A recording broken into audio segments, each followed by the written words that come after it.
Acompanhe o GE de hoje, que está super interessante. A influência da alimentação na mulher na gestação e desenvolvimento do bebê, com a doutora Camila Guiar, nutricionista. Acompanhe no GE.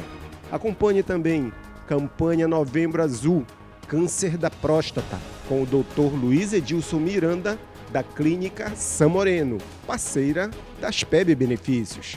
Acompanhe o GE de hoje, 24 de novembro, às 20 horas, na TV Grão-Pará, canal 14, e na sexta reprise do programa de hoje.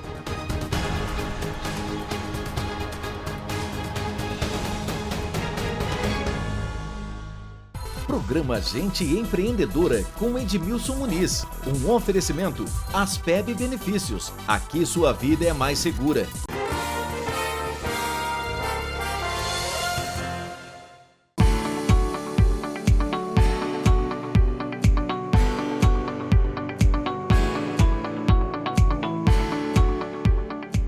Doutora, até que ponto a alimentação da mãe durante a gestação realmente influencia o metabolismo e o crescimento do bebê ainda no útero? Edmilson, a alimentação dessa mulher faz toda a diferença para esse desenvolvimento fetal, né? Uma alimentação equilibrada, uma alimentação saudável é que vai fornecer todos os nutrientes para aquele bebê, para aquele feto, na verdade, se desenvolver, tanto fisicamente quanto a parte psicológica, neurológica e também em toda a formação metabólica dessa futura criança, né? Porque a alimentação materna durante a gestação, quando a mãe ingere um alimento, ela vai estar formando já as preferências alimentares daquela criança. Se essa mulher consumir muitos ultraprocessados, muitos doces, essa criança vai ter uma predileção para esses tipos de alimento. E a gente sabe que não são alimentos saudáveis. A velha ideia de comer por dois ainda faz sentido? Qual o verdadeiro equilíbrio entre quantidade e qualidade na dieta da gestante? Comer por dois é mito. Não precisa. O que a mulher grávida precisa fazer é melhorar a qualidade. Então, ela precisa melhorar o qualitativo e depois, ao longo da gestação, aumentar o quantitativo, né? No primeiro trimestre da gestação, a mulher praticamente não precisa adicionar nenhuma caloria na alimentação dela. A gente precisa melhorar a questão da qualidade. Um prato colorido, aumentar a questão de frutas, verduras, sementes, cereais integrais. Então, tudo isso vai melhorar e vai fazer com que ela tenha um primeiro trimestre da melhor forma possível. Passando para o segundo trimestre, aí sim nós já temos uma necessidade de aumento nessa densidade. A gente fala em torno de 340 quilocalorias por dia adicionadas à dieta habitual dessa mulher. O que seria isso, Edmilson? Basicamente, um pote de iogurte de 200 gramas com uma porção de fruta cortada, uma colher de linhaça ou de chia e um fio de mel. Pronto, essa mulher conseguiu essas 340 calorias que precisava nessa dieta. Quando a gente passa para o terceiro trimestre, o bebê já está maior, então, naturalmente, as necessidades também já estão mais aumentadas. Seria um pão, um pedaço de frango, mais ou menos 100 gramas. O que seria os 100 gramas? Mais ou menos a palma da mão. Isso aqui teria um pedaço de frango, tem mais ou menos 100 gramas. Adicionando um pouco de azeite, algumas folhas de alface e algumas rodelas de tomate. Pronto, já temos essa quantidade de calorias a mais que uma gestante precisa no terceiro trimestre. Quais nutrientes são fundamentais para o desenvolvimento cerebral e emocional do bebê? E o que acontece quando eles faltam? Ômega 3, ferro, iodo, colina e nós temos também algumas vitaminas. Vitamina A, complexo B, vitamina C, vitamina E e não pode faltar a proteína. Afinal de contas, nós temos um bebê sendo formado, então precisa muito de proteína. Na falta desses nutrientes, nós temos um baixo desenvolvimento fetal, proporcionando um nascimento com peso inadequado, com estatura inadequada, podem ter problema neuropsicomotor. Isso lá na frente vai trazer problema na fala, no aprendizado, no final, o que nenhuma mãe quer, né? Que é um nascimento prematuro dessa criança.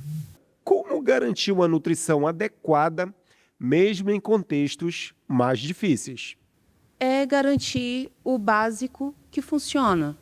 Quando a gente tem uma alimentação baseada em arroz, feijão, uma carne, e aí podem ser as carnes mais baratas, a carne como acém, músculo, fígado, elas fornecem os nutrientes que uma grávida precisa, os nutrientes de uma carne mais cara. Não é o tipo de corte que vai fazer com que essa carne seja menos saudável, menos nutricionalmente falando, inferior às demais, né? Nós podemos ter peixes como o gó, que é mais barata, tem a sardinha, todos os tipos de cortes de carne de porco, que sim é uma carne saudável, frango. Então, se a gente apostar numa alimentação variada, a gente consegue sim ter uma alimentação saudável e não precisa ser cara. Muitas frutas, como a banana, por exemplo, que são fontes de potássio, a maior parte do potássio está na casca e não na polpa. Então, se essa mulher faz, por exemplo, um bolo de casca de banana, ela está aproveitando o melhor da fruta e uma preparação de uma parte do alimento que ela jogaria fora.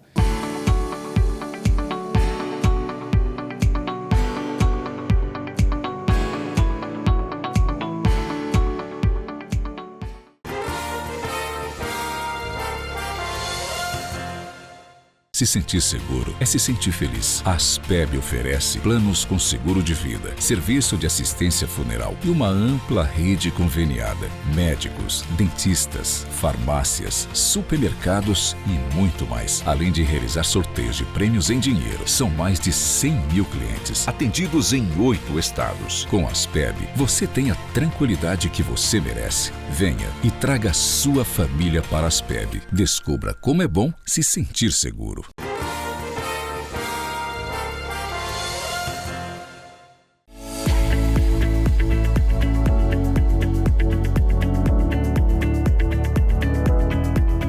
Doutor Edilson, combate ao câncer de próstata, campanha Novembro Azul, é um alerta importante, o mês de novembro? Exatamente, o mês de novembro é um mês crucial para a gente conscientizar os homens da importância do tratamento e, sobretudo, o diagnóstico precoce do câncer de próstata. É um câncer que afeta muitos homens. A estimativa do INCA é que, no último triênio, que tenha 72 mil novos casos por ano. Então, é um índice muito elevado. Na região norte, a gente tem uma média de 44 casos por dia diagnosticados. E, infelizmente, a região norte é que tem a maior mortalidade. Apesar de ter a menor incidência, ou seja, a menor quantidade de casos, mas, infelizmente, tem a maior mortalidade. O que é o câncer de próstata e por que ele é tão comum entre os homens? O câncer, em geral, é um crescimento desordenado das células, e isso é comum para todos os cânceres. A próstata é um órgão que faz parte do sistema reprodutor masculino. As principais funções, dentre várias, mas a principal função é a produção do sêmen. Ela é um órgão que fica abaixo da bexiga. E, assim, é um órgão que, como qualquer outro, tem influência de fatores externos. Então, em linhas gerais, como qualquer câncer, tabagismo, etilismo, obesidade são fatores que estimulam o crescimento desordenado dessas células. E nos homens, em especial, como tem ainda o preconceito significativo sobre a prevenção, é um câncer que é o segundo maior incidente dentre os homens e é a maior causa de mortalidade entre os homens, sobretudo na região norte. E é verdade que, na maioria das vezes, a doença não apresenta os sintomas no início? É verdade, e esse é um grande fator. A maioria dos cânceres alguns deles diagnosticam, eles emitem alguns sintomas prévios, mas o câncer específico da próstata é um câncer silencioso. Muitas vezes a gente não consegue detectar sintomas na fase inicial. Mais uma vez, daí a importância do diagnóstico precoce. Em alguns pacientes é um percentual um pouco menor e muitas vezes isso acontece no estágio avançado da doença, ele começa a ter alguns sintomas. Dificuldades de ejaculação, dificuldades de ereção, sangue na urina ou aquele que chama de retenção urinária. Ele tenta ir ao banheiro, faz um pouquinho e sente que ainda fica um resíduo. Só que lembrando, esses já são fatores que aparecem no estágio avançado da doença. A partir de que idade o homem deve começar a fazer exames preventivos? A gente tem 2 marcadores em geral, 50 anos e 45 anos. Para homens, em geral, são 50 anos de idade. E os exames são o PSA, que é um antígeno específico, é um exame do sangue, que é específico da próstata, o toque retal, que não é excludente do PSA, ou seja, um PSA normal não exclui a necessidade do toque. O toque é um exame essencial para os homens fazerem. Por isso a gente tem que conscientizar os homens. Não existe o preconceito, é necessário a gente fazer o toque, por mais que o PSA esteja normal, porque os 2 fatores existem. Um PSA normal e o paciente desenvolve câncer de próstata, ou, em contrapartida, fatores outros que não câncer, como por exemplo processo inflamatório, aumentando o PSA. Então o PSA é um marcador de triagem, que a gente chama. Ele vai direcionar a gente, mas o toque é essencial. Além do toque do PSA, a gente tem a ultrassonografia de próstata, que a gente tem 2 vias. A via abdominal, que é uma via de rastreio para principalmente a hiperplasia benigna da próstata, e a ultrassonografia transretal, que é um exame mais específico para alguns casos que vai detectar precocemente o câncer de próstata. E o outro grupo são pacientes de 45 anos, que são aqueles pacientes que já têm fator de risco familiar, obesidade, pai ou irmão que teve histórico de câncer de próstata na família. Quais são os principais fatores de risco e o que os homens podem fazer para reduzir as chances de desenvolver a doença? Principais fatores de risco. A gente tem a obesidade. Isso é extremamente importante, porque a obesidade é um processo inflamatório no corpo como um todo. E é, como eu falei lá no começo, é um estímulo para um crescimento desordenado de qualquer câncer. Especificamente na próstata, a gente também pensa nisso. O etilismo, a idade, a partir de 60 anos, aumenta a incidência. E a raça. A raça negra já tem estudos já corroborados que a raça negra tem maior incidência de câncer de próstata. Como estão hoje as chances de cura? E fale sobre o tratamento. Esse é um dado importantíssimo. O câncer de próstata é um câncer que tem de 90% a 95% de chance de cura na detecção precoce do mesmo. É uma taxa de cura altíssima, com um benefício excelente para o paciente. Então, assim, é importante a gente se conscientizar do diagnóstico precoce. Em relação ao tratamento, a gente vai individualizar cada um. Tem pacientes que fazem só o tratamento hormonal para diminuir o tamanho da glândula. Tem paciente que precisa fazer a retirada parcial da glândula, que a gente chama de RTU. E tem paciente que precisa fazer a prostatectomia radical, que é a retirada total da glândula. Lembrando que, como qualquer cirurgia, tem complicações. Então, assim, apesar de a gente ter cirurgias curativas, a gente tem que destacar que existem complicações como qualquer cirurgia, sobretudo em casos avançados da próstata. Então, a gente precisa focar no diagnóstico precoce. Lembrando, 90% a 95% de chance de cura com o diagnóstico precoce. Doutor, explique pela sua experiência por que o norte tem a maior incidência. A gente tem 2 fatores que são preponderantes. A baixa assistência à saúde, então, existe ainda muitas regiões que não têm o acesso ao serviço secundário ou terciário, que é aquele serviço que vai ter um diagnóstico um pouco mais precoce e um pouco mais preciso. Esse é um fator, mas o fator principal é o preconceito. Os homens, existe um preconceito ainda, não só sobre o toque, mas sobre o próprio cuidado da saúde masculina. E a próstata faz parte disso. Então, existe o preconceito do diagnóstico precoce, de ir ao médico. As mulheres já têm isso já muito hábito, é muito enraizado nelas. Não, a partir de 40 vou fazer a mamografia, vou fazer meu preventivo. E os homens não têm isso. A gente tem que conscientizar os homens. Assim como as mulheres já têm isso, graças a Deus, muito enraizada nelas, os homens precisam perceber a importância do diagnóstico precoce, não só do câncer de próstata, de vários outros. Então, no norte, infelizmente, ainda há esse preconceito, além da dificuldade de acesso à saúde em nível terciário ou mesmo secundário.